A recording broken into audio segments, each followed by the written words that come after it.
Hi everyone, welcome to my channel. This is Reading Wednesday and it is August 4th, 2021, and I am going to be reading The Fall of the House of Usher by Edgar Allan Poe. This is a little bit of a long one and I am going to be reading from a book. Normally I read from my computer, but this one's kind of a long one, so you might hear me turning the pages, and I'm sorry for that noise. I'm going to try to get this all in one video if I can. If not, then there will be a continuation next week. Okay, so let's see. This is The Fall of the House of Usher. It's a horror, kind of like a horror haunting type thing about a house. So how about we jump into it?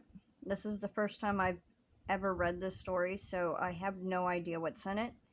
If it gets gruesome, I'm sorry. I don't know what's going to happen. And if I end up mispronouncing any words, I'm sorry about that in advance. Okay.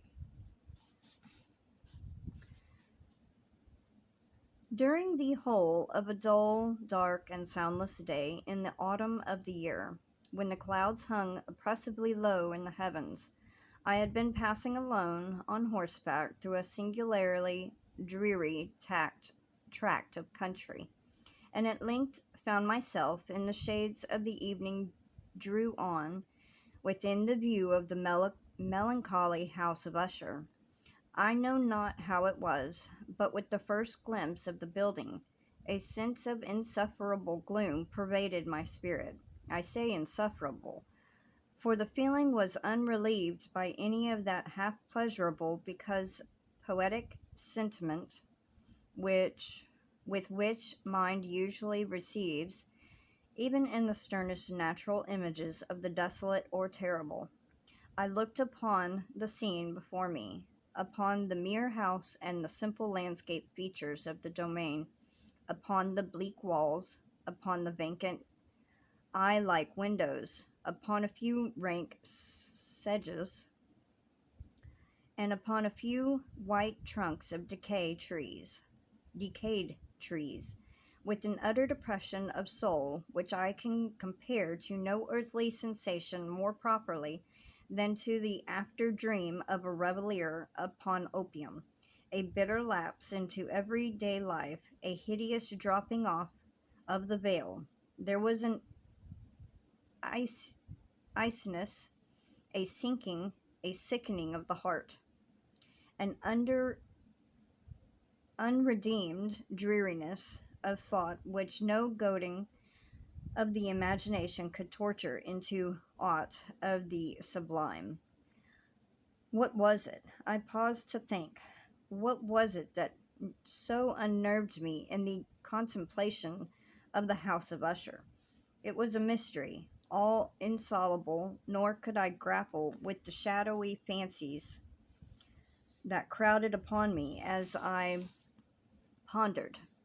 I was forced to fall back upon the unsatisfactory conclusion that while, beyond doubt, there are combinations of very simple natural objects which have the power thus affecting us, still the analysis of this power lies among considerations beyond our depth.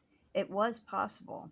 I reflected that a mere different arrangement of the particulars of the scene, of the details of the picture, would be sufficient to modify or perhaps annihilate its capacity for sorrowful impression, and acting upon this idea, I reined my horse to the precipitous brink of a black and lurid tarn that lay in unruffled luster by the dwelling, and gazed down, but with shudder even more thrilled than before, upon the remodeled and inverted images of the grey sedge, and the ghastly tree stems and vacant and eye-like windows. Nevertheless, in the mansion of gloom, I now proposed to myself a sojourn of some weeks. Its proprietor, Roderick Usher, had been one of my boon companions in boyhood, but many years had elapsed since our last meeting. A letter, however, had lately reached me in distant part of the country, a letter from him, which in wildly importunate nature had admitted of no other than a personal reply. The MS gave evidence of nervous agitation. The writer spoke of acute bodily illness, of a mental disorder which oppressed him, and of an earnest desire to see me, as his best and indeed his only personal friend, with the view of attempting, by a cheerfulness of my society, some alleviation of his malady. It was the manner in which all this and more was said. It was the apparent heart that went with his request, which allowed me no room for hesitation. I accordingly obeyed forthwith with what I still considered a very singular summons. Although, as boys, we had even intimate as, associates. I really knew little of my friend. His reserve had been always excessive and habitual. I was aware, however, that his very ancient family had been noted, time out of mind, for a peculiar sense of temperament, displaying itself through long ages in many works of exalted art, and manifested, of late, in repeated deeds of munificent yet obstructive charity, as well as in passionate devotion to the interests, perhaps even more than to the orthodox and easily recognizable beauty of musical science. I had learned, too, the very remarkable fact that the stem of the Usher race, all time honored as it was, had put forth at no period by enduring branch. In other words, the entire family lay in the direct line of descendant, and had always, with very trifling and very temporary variation, no lane. It was this deficiency I considered while running over in thought the perfect keeping of the character of the premises with the accredited character of the people, and while speculating upon the possible influence which the one, in the long lapse of centuries, might have exercised upon the other. It was this deficiency, perhaps the collateral issue, the consequent undeviating transmission from sire to son of the patrimony with the name, which had the length so identified the two as merge an original title in the estate, the quaint and equivocal appellation of the House of Usher, an appellation which seemed to include in the minds of the peasantry who used it both family and family mansion. I have said that the sole effect of my somewhat childish experiment, that of looking down with the tarn, had been to deepen the first singular impression.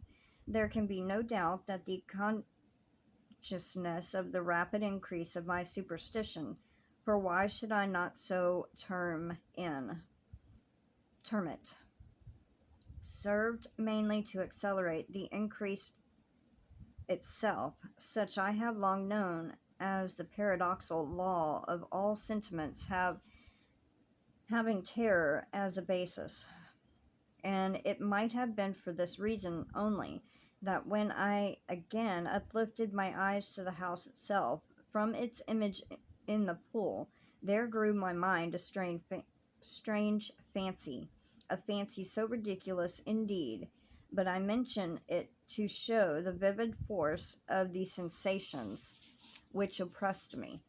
I had so worked upon my imagination as really to believe that about the whole mansion and domain there hung an atmosphere peculiar to themselves and their immediate vicinity, an atmosphere which had no affinity with the air of the haven, but which had reeked from the decayed trees and the gray wall and the silent tarn, a pestilent and mystic vapor, dull, sluggish, faintly discernible, and laden hue, shaking off from my spirit what must have been a dream.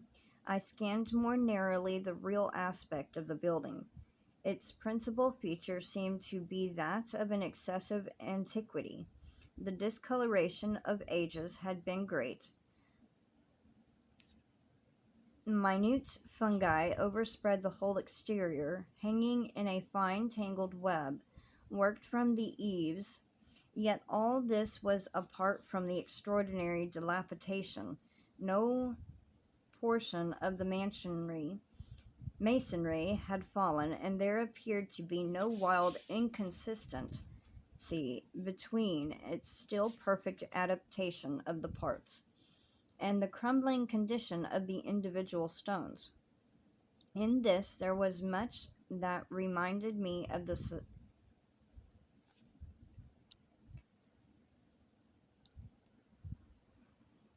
um I sorry guys, my computer started to go into sleep mode.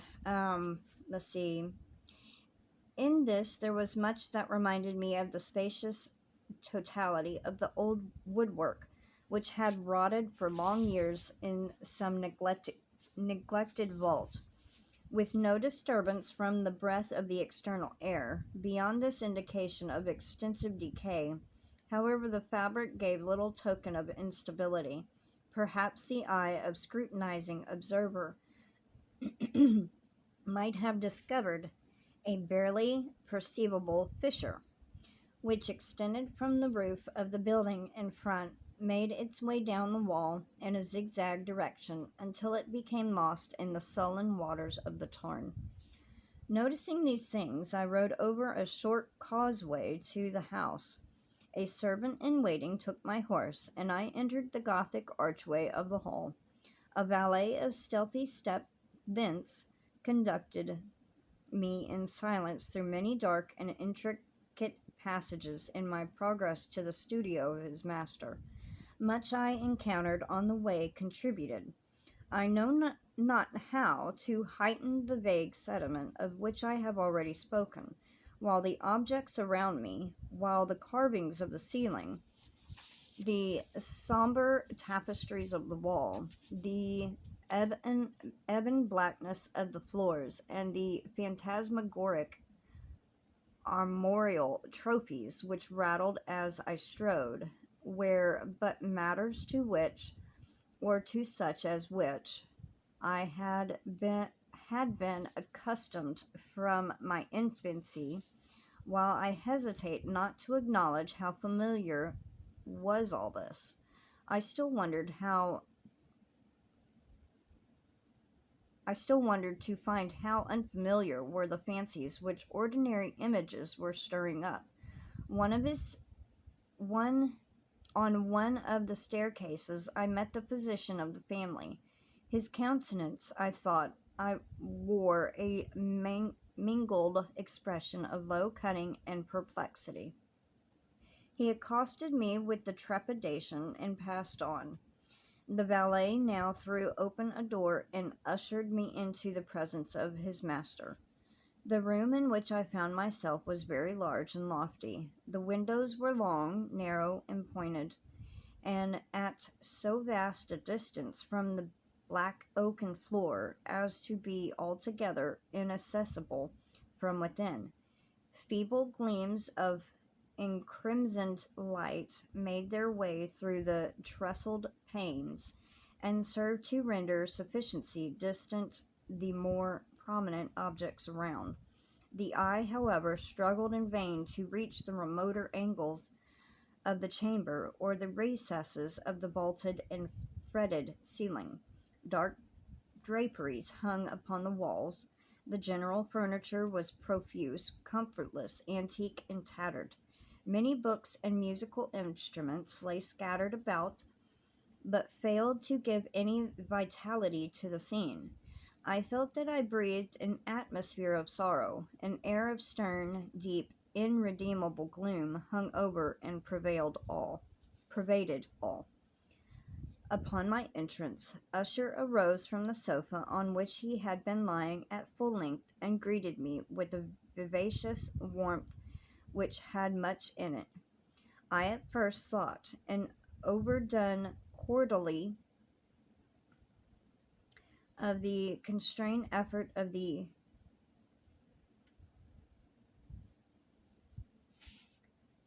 ennui man of the world. A glance, however, at his countenance convinced me of his perfect sincerity.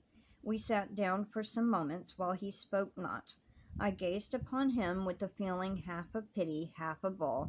Surely man Surely man had never before so terribly altered in so brief a period as had Roderick Usher. It was with difficulty that I could bring myself to admit the identity of a wan being before me with the companion of my earthly boyhood. Yet the character of his face had been at all times remarkable, a cadaverousness of complexion, an eye large, liquid, and luminous beyond comparison,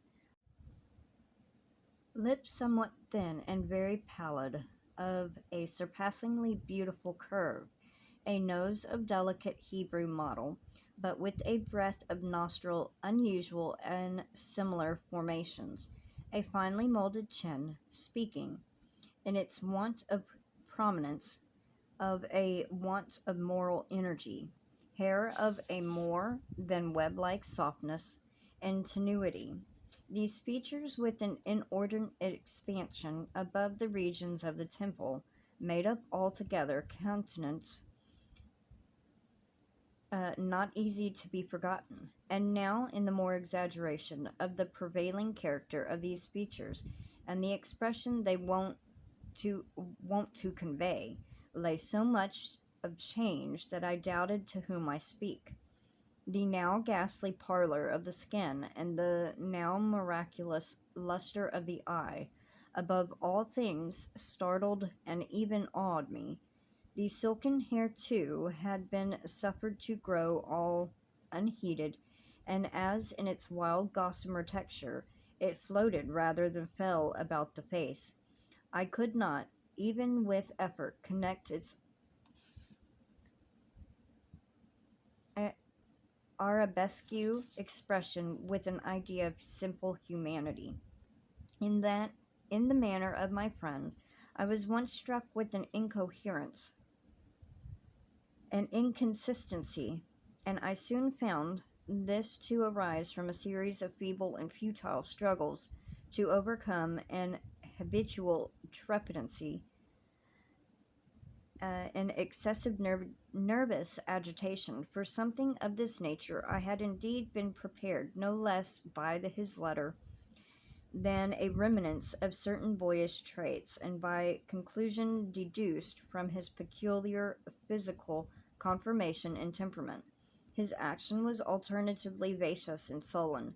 His voice varied rapidly from a tremulous indecision, when the animal spirit seemed utterly in abeyance, to the species of energetic concision and abrupt, weighty, unhurried, and hollow-sounding enunciation, that laden, self-balanced, and perfectly modulated guttural utterance, which may be observed in the lost drunkard, or the irreclaimable eater of opium.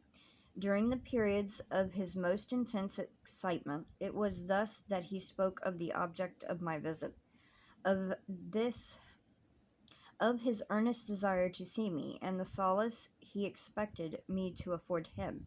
He entered at some length into what he conceived to be nature of his malady.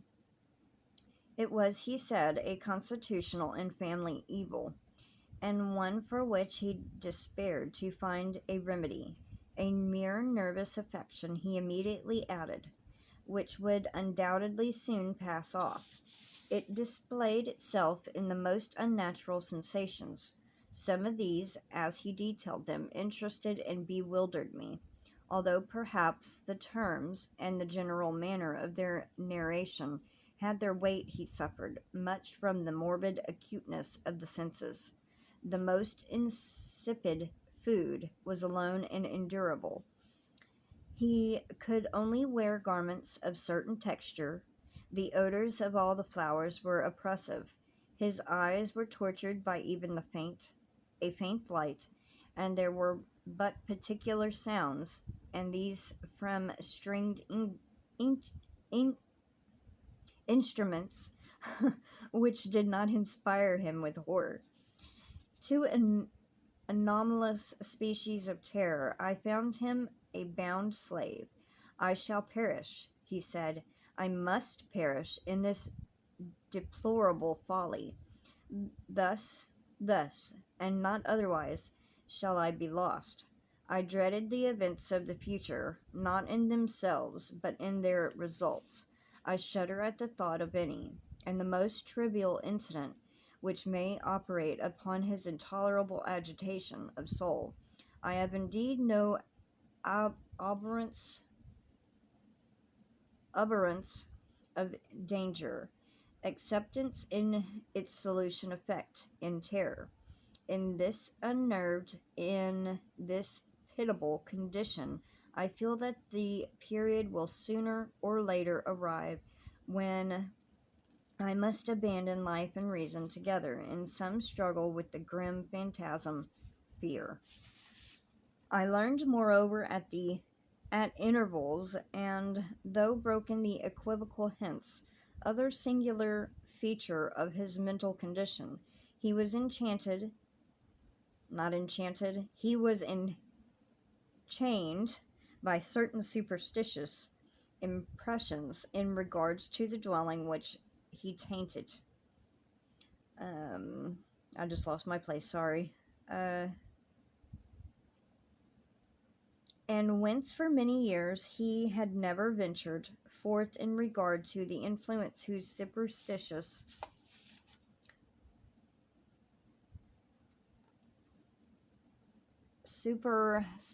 force was conveyed in terms too shadowy here to be restated, an influence which some peculiarities in the mere form of substance and his family mansion had a dint of long sufferance,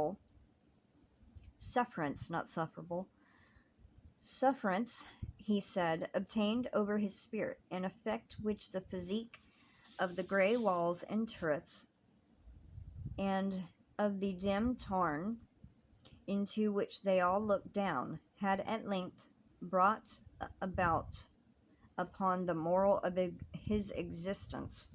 He admitted, however, although with hesitation, that much of the peculiar gloom which thus affected him could be traced to more natural and far more palpable origin, to the severe and long-continued illness, indeed, to the evidently approaching dissolution of the tenderly beloved sister, his sole companion for long years, his last and only relative on earth. Her decease, he said, with a bitterness which I can never forget, would leave him, the hopeless and the frail, the last of the ancient race of Ushers. While he spoke, the Lady Madeline, she was called, passed through a remote portion of the apartment, and had, without having noticed my presence, disappeared. I regarded her with an utter astonishment, not unmingled with dread, and yet I found it impossible to account for such feelings. A sensation of stupor oppressed me as my eyes followed her retreating steps. When a door at length closed upon her, my glance sought instinctively and eagerly the countenance of the brother, but he had buried his face in his hands, and I could only perceive that a far more than ordinary wanness had overspread the emaciated fingers through which trickled many passionate tears. The disease of Lady Madeline had long baffled the skill of her physicians. A settled apathy, a gradual wasting away of the person, and frequent, although transient, affections of partially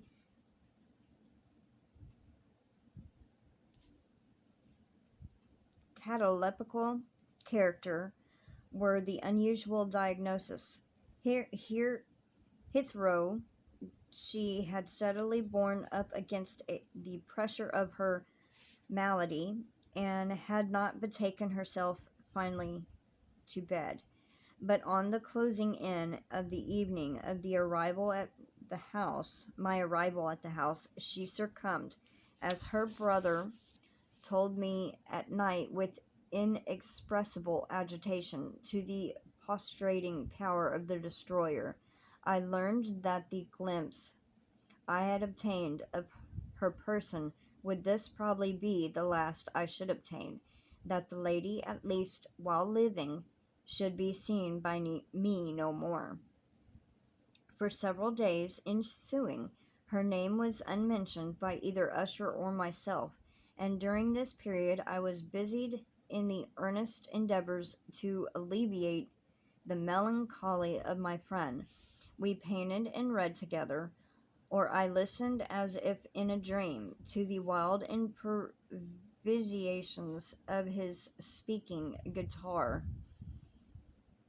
And thus, as a closer and still closer intimacy admitted me more unreservedly into the success of his spirit, and the more bitterly did I perceive the futility of all attempts at cheering a mind from which darkness, as if an inherent positive quality, poured forth upon an object of the moral and physical universe in one unceased radiation of gloom.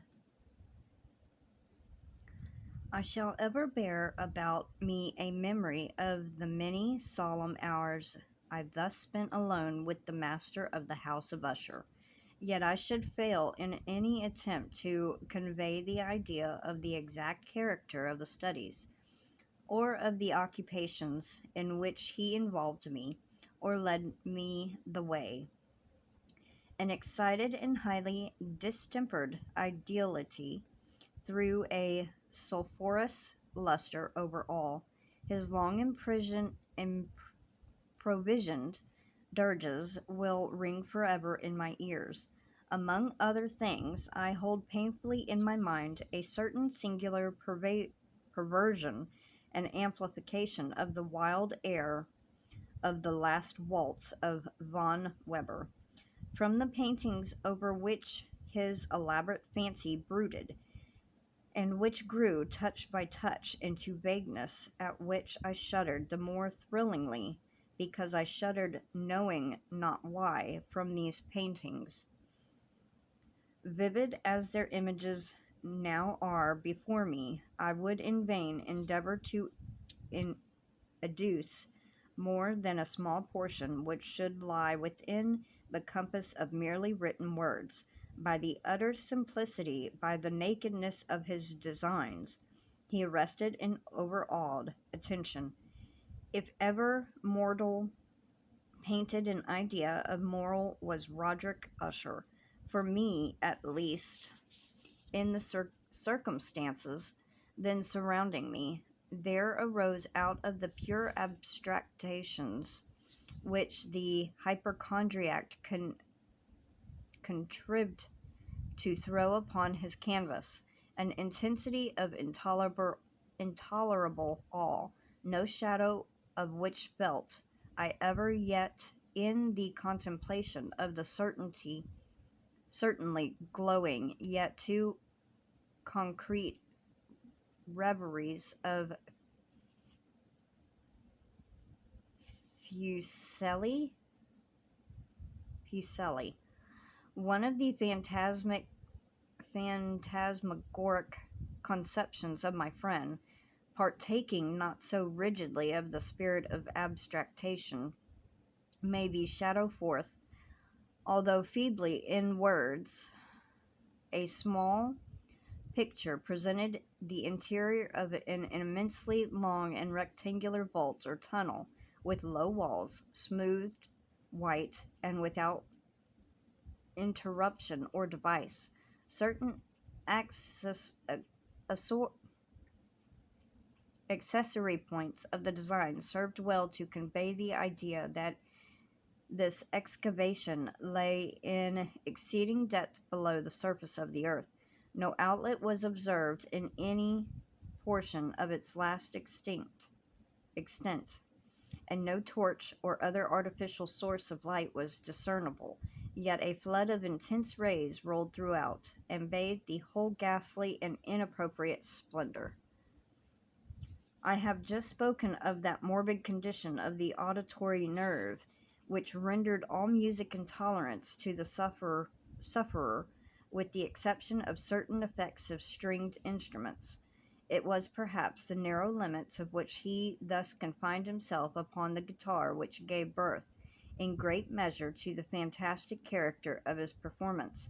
But the fervid facility of his impromptus could not be so accounted for.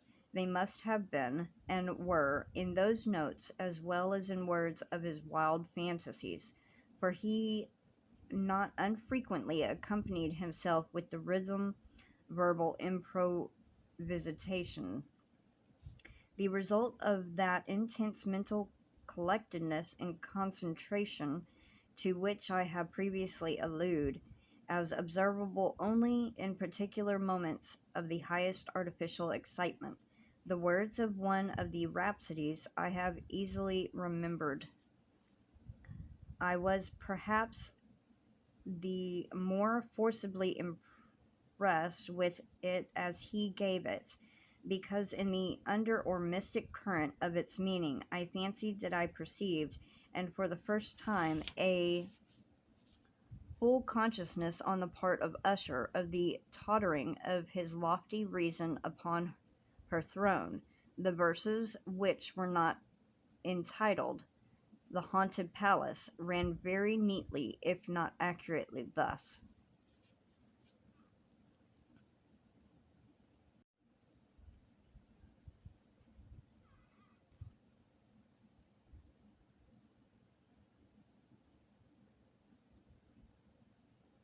In the greenest of our valleys, number 1. In the greenest of our valleys, by good angels tainted, once a fair and stately palace, radiant palace, reared its head. In the monarch's thoughts dominion it stood there. Never seraph spread a pinion over fabric half so fair. 2. Banners, yellow, glorious, golden, on its roof did float and flow.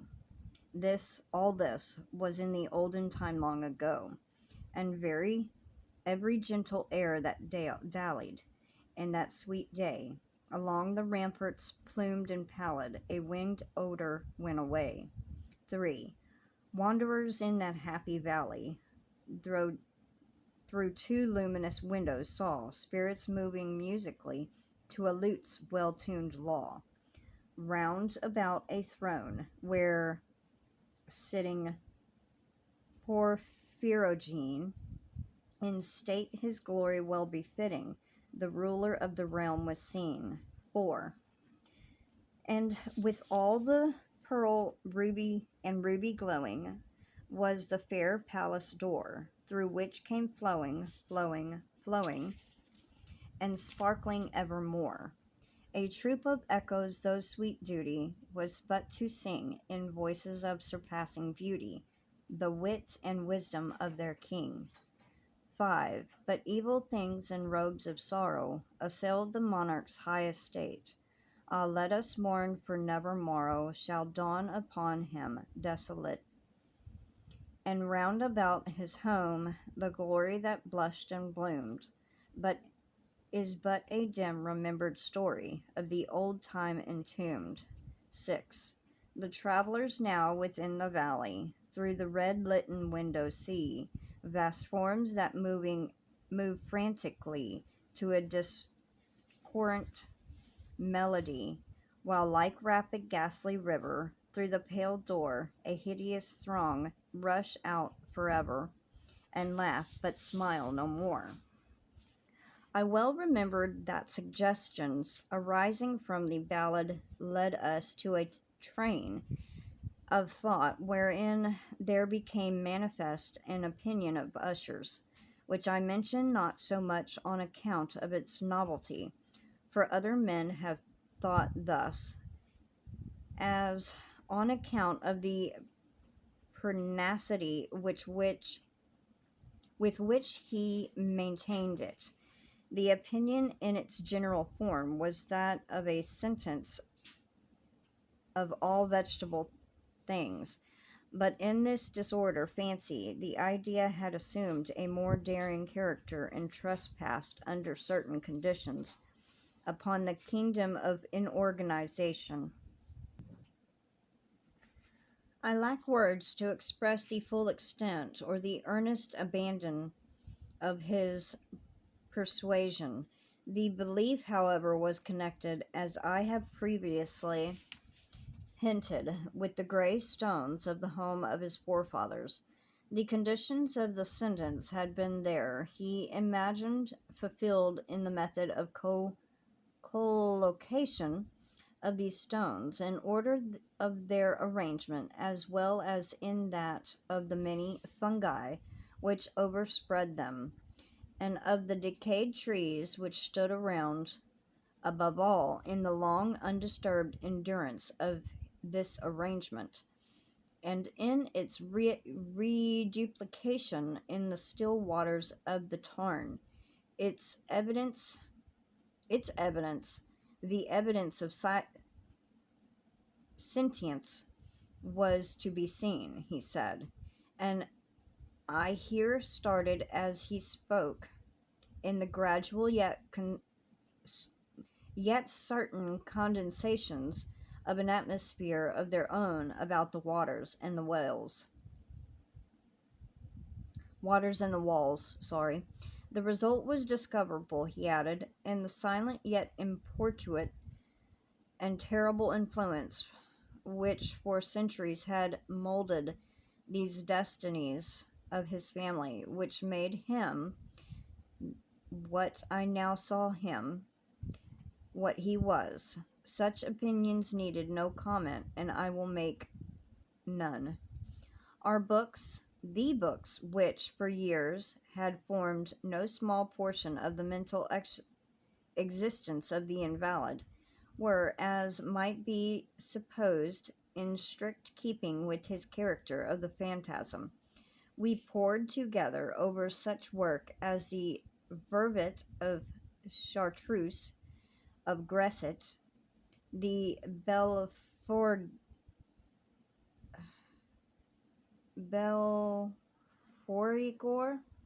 of Machiavelli, and the Heaven and Hell of Swedenborg, the Subterranean Voyage of Nicholas Killam of Holberg, the Chromancy of Robert Flood, of Jean Indagine. I am so not pronouncing these words right. Sorry, guys. And the Della Chambre, the Journey into the Blue Distance of Tieck, and the City of the Sun in Campanella.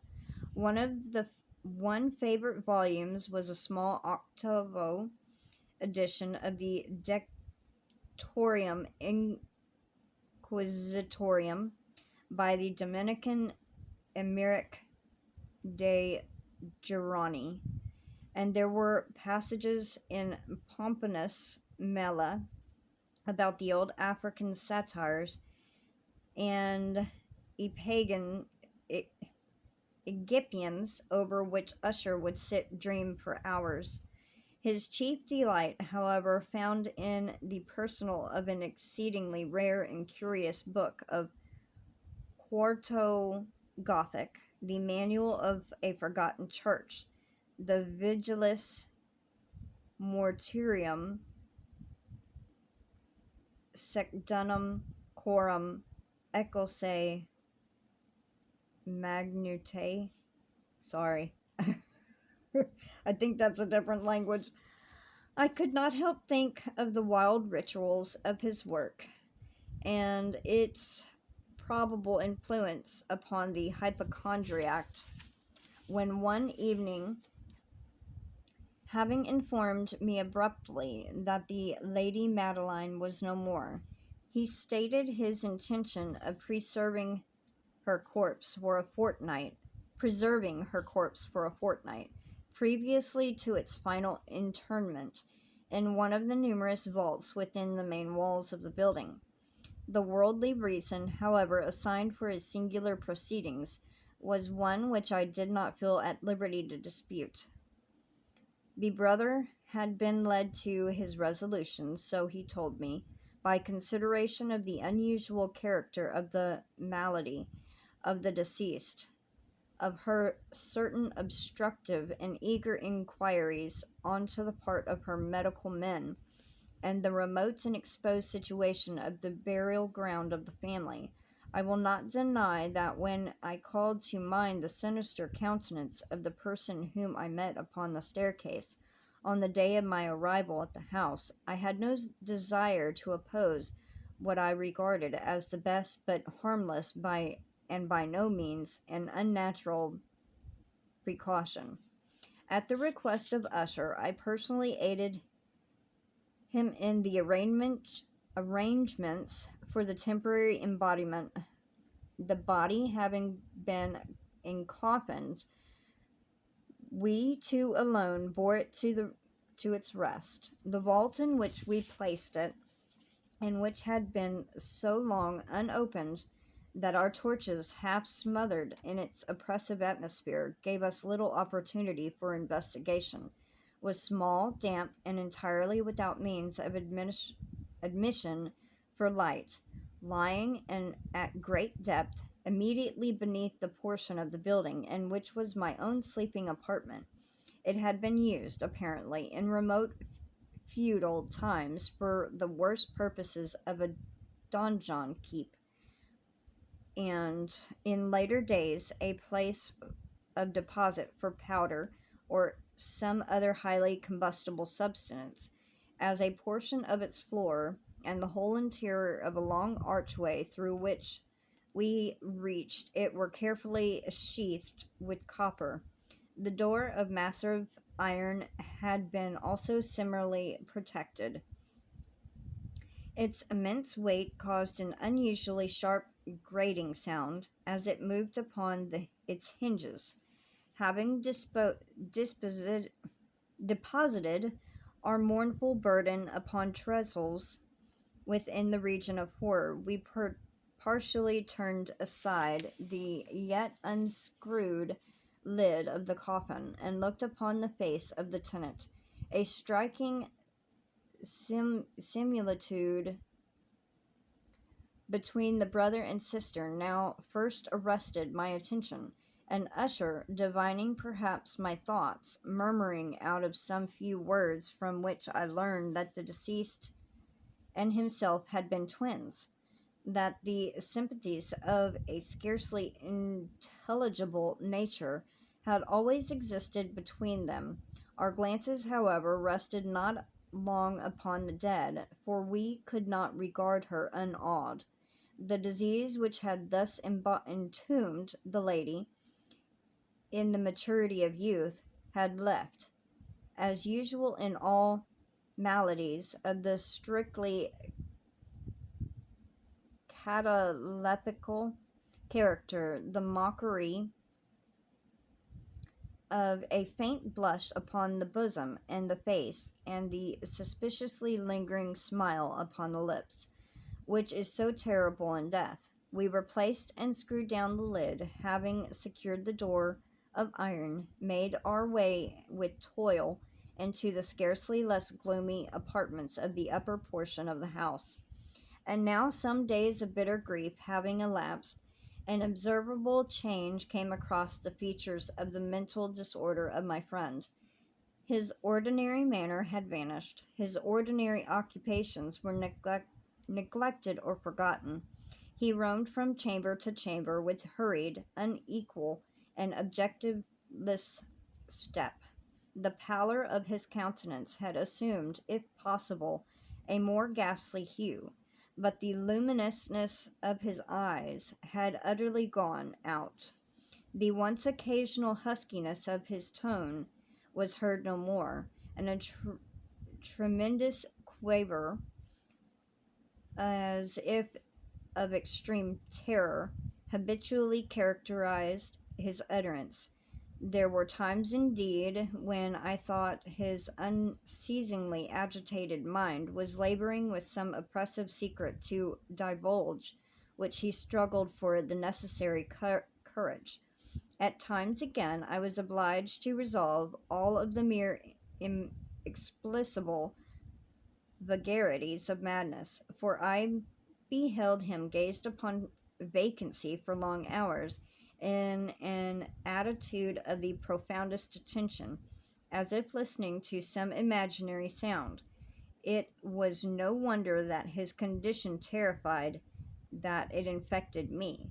I felt creeping upon me, by slow yet certain degrees, the wild influences of his own fancies, yet impersive superstitions. It was especially upon retiring to bed late in the night of the 7th or 8th day after placing the Lady Madeline within the donjon, that I experienced the full power of such feelings. Sleep came not near my couch, while the hours waned and waned away. I struggled to reason off the nervousness which had dominion over me. I endeavored to believe that much, if not all, of what I felt was due to the bewildering influence of the gloomy furniture of the room, of the dark and tattered draperies, which, tortured into motion by the breath of a rising tempest, swayed fitfully to and fro upon the walls, and rustled uneasily about the decorations of the bed. But my efforts were fruitless, and an irrepressible tremor gradually pervaded my frame, and at length there sat upon my very heart an incubus of utterly causeless alarm. Shaking this off with a grasp and a struggle, I uplifted myself upon the pillows, and peering earnestly within the intense darkness of the chamber, hearkened, I know not why, except that an instinctive spirit prompted me, to certain low and indefinite sounds which came, through the pause of the storm, at long intervals, I knew not whence.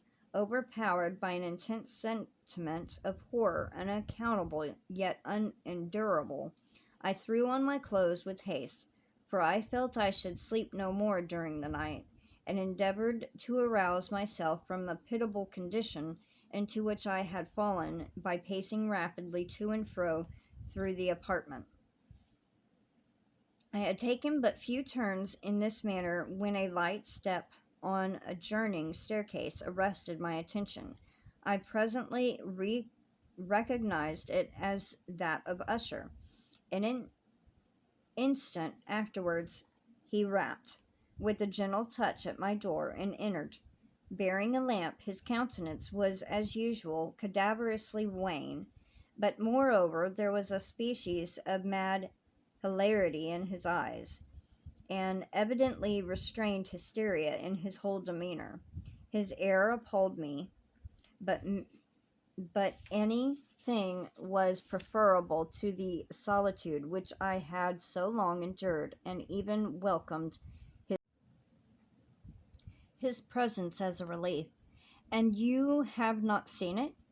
he said abruptly, after having stared about him for some moments in silence. "You have not seen You have not then seen it. But stay, you shall. Thus speaking, and having carefully shaded his lamp, he hurried to one of the casements and threw it freely open to the storm. The impetuous fury of the entering gusts nearly lifted us from our feet. It was indeed a tempestuous yet sternly beautiful night, and one wildly singular in its terror and in its beauty. A whirlwind had apparently collected its force in our vicinity, for there were frequent and violent alterations in the direction of the wind, and the exceeding density of the clouds, which hung so low as to press upon the turrets of the house, did not prevent our perceiving the lifelike velocity with which they flew careering from all points against each other. Without passing away into the distance, I say that even their exceeding density did not prevent our perceiving this. Yet we had no glimpse of the moon or stars, nor was there any flashing forth of the lightning. But under the surfaces of the huge masses of agitated vapor, as well as the terrestrial objects immediately around us, were glowing in the unnatural light of the faintly luminous and distinctly visible gaseous exhalation which hung about the enshrouded the mansion. You must not, you shall not behold this, said I, shuddering to Usher, as I led him with a gentle violence from the window to a seat. These appearances which bewilder you are merely electrical phenomena, not uncommon, or it may be that they have their ghastly origin in the rank miasma of the tarn. Let us close this casement. The air is chilling and dangerous to your frame. Here is one of your favorite romances. I will read, and you listen. You shall listen. And so we will pass away the terrible night together. The antique volume which I had taken up was the Mad Tryst of Sir Lancelot Canning, and I had called it forth a favorite of Usher's, more in sad jest than in earnest. For in truly there is little in the uncouth and unimaginable proximity which could have had interest for the lofty and spiritual ideality of my friend. It was, however, the only book immediately at hand, and I indulged a vague hope that the excitement which now agitated the hypochondriac might find relief. For the history of the mental disorder is full of similar anomalies, even in the extremeness of the folly which I should read. Could I have judged, indeed, by the wild, overstrained air of vivacity with which he hearkened, or apparently hearkened, to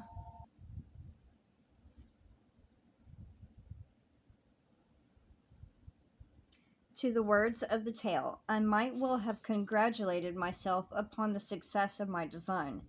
I had arrived at a well-known portion of the story where Ethelred, the hero of the tryst, having sought in vain for peaceable admission into the dwelling of the hermit, proceeds to make good an entrance by force. Here, it will be remembered, the words of the narrative run thus. And Ethelred, who was by nature a doughty heart,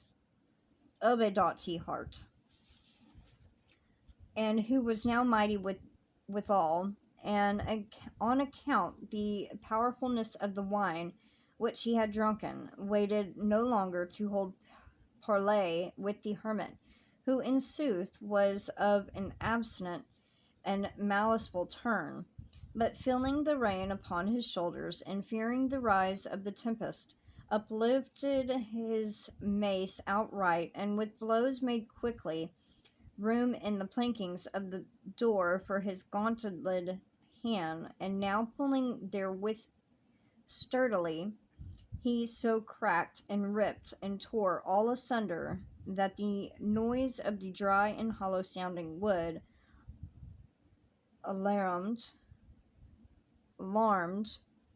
and reverberated throughout the forest.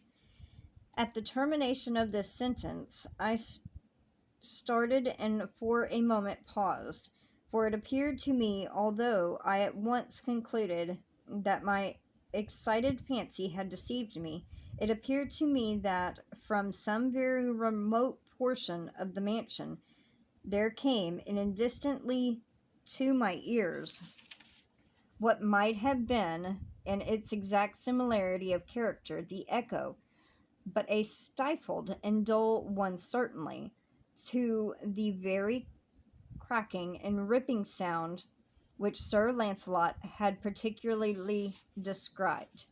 It was beyond doubt that the coincidence along which they arrested my attention, for amid the rattling of the sashes of the casement and the ordinary calming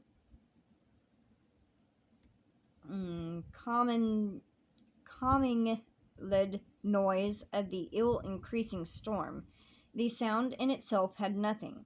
Surely what should have interested or disturbed me, I continued the story.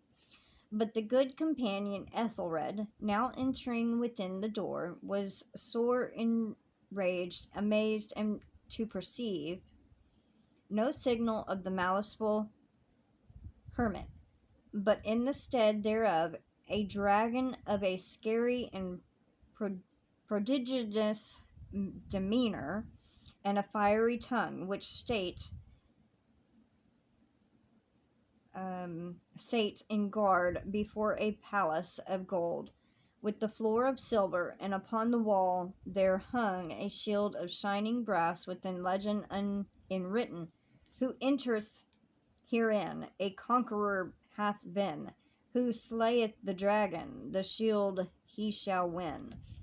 And Ethelred uplifted the malice and struck upon the head of the dragon, which fell before him, and gave his pesty breath with a shriek so horrid and harsh, and withal so piercing, that Ethelred had fain to close his ears with his hands against the dreadful noise of it.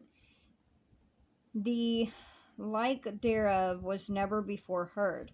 Here again I paused abruptly, and now with a feeling of wild amazement, for there could be no doubt whatever that, in the instance, I did actually hear, although from what direction it proceeded I found impossible to say, a low and apparent distant but harsh, protracted, and most unusual screaming or grating sound, the exact counterpart of what my fancy had already conjured up for the dragon's unnatural shriek, as described by the romancer. Oppressed I certainly was upon the occurrence of the second and most extraordinary coincidence, by a thousand conflicting sensations, in which wonder and extreme terror were predominant. I still retained sufficient presence of mind to avoid exciting, by any observation, the sensitive nervousness of my companion. I was by no means certain that he had noticed the sounds in question, although assuredly a strange alteration had during the last few minutes taken place in his demeanor.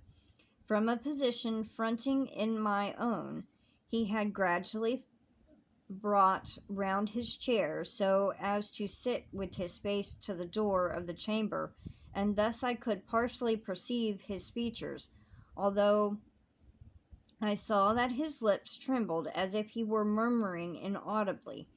His head had dropped upon his breast, yet I knew that he was not asleep, from the wild and rigid opening of the eye as I caught a glance of it in profile. The motion of his body, too, was at variance with this idea, for he rocked from side to side with a gentle yet constant and uniform sway, having rapidly taken notice of all this, I resumed the narrative of Sir Lancelot, which thus proceeded. And now the champion, having escaped the terrible fury of the dragon, bethinking himself of the brazen shield and the breaking up of the enchantment which was upon it, removed the carcass from out of the way before him, and approached valorously over the silver pavement of the castle to where the shield was upon the wall, which in sooth tarried not for his full coming, but fell down at his feet upon the silver floor with a mighty great and terrible ringing sound. No sooner had these syllables pressed my lips than, as if a shield of brass had indeed at the moment fallen heavily upon the floor of silver, I became aware of the distinct hollow, metallic, and clangorous, yet apparently muffled, reverberation. Completely unnerved, I leaped to my feet, but the measured rocking movement of Usher was undisturbed. I rushed to the chair in which he sat. His eyes were bent fixedly before him, and throughout his whole countenance there reigned the stony rigidity. But as I placed my hand upon his shoulder, there came a strong shudder over his whole person. A sickly smile quivered about his lips, and I saw that he spoke in a low, hurried, and gibbering murmur, as if unconscious of my presence. Bending closely over him, I at length drank in the hideous import of his words. Now hear it. Yes, I hear it, and have heard it. Long, long, long, many minutes, many hours, many days, I have heard it. Yet I dared not. O pity me, miserable wretch that I am! I dared not speak. We have put her living in the tomb. Said I not that my senses were acute? I now tell you that I heard her first feeble movements in the hollow coffin. I heard them many, many days ago, yet I dared not speak. And now, tonight, Ethelred, ha ha, the breaking of the hermit's door, and the death cry of the dragon, and the clangor of the shield, say rather, the rending of her coffin, and the grating of the iron hinges of her prison, and her struggles within the coppered archway of the vault. Oh, whither shall I fly? Will she not be here anon? Is she not hurrying to upbraid me for my haste? Have I not heard her footsteps on the stair? Do I not distinguish that heavy and horrible beating of her heart? Madman! Here he sprang ferociously from his feet and shrieked out his syllables, as if in the effort he were giving up his soul. Madman! I tell you that she now stands outside the door. As if the superhuman energy of his utterance, there had been found the potency of a spell. A huge antique panels, to which the speaker pointed, threw slowly back. Upon the instant, their ponderous and ebony jaws. It was the work of the rushing gust. But then, without those doors, there did stand the loftily and enshrouded figure of the Lady Madeline of Usher. There was blood upon her white robes, and the evidence of some bitter struggle upon every portion of her emaciated frame. For a moment she remained trembling and reeling to and fro upon the threshold, then, with a low moaning cry, fell heavily inward upon the person of her brother, and in her violent and now final death agonies bore him to the floor, a corpse, and a victim to the terrors he had anticipated. From that chamber and from that mansion he fled aghast. The storm was still abroad in all its wrath. As I found myself crossing the old causeway, suddenly there shot along the path of a wild light, and I turned to see whence a gleam so unusual could have issued.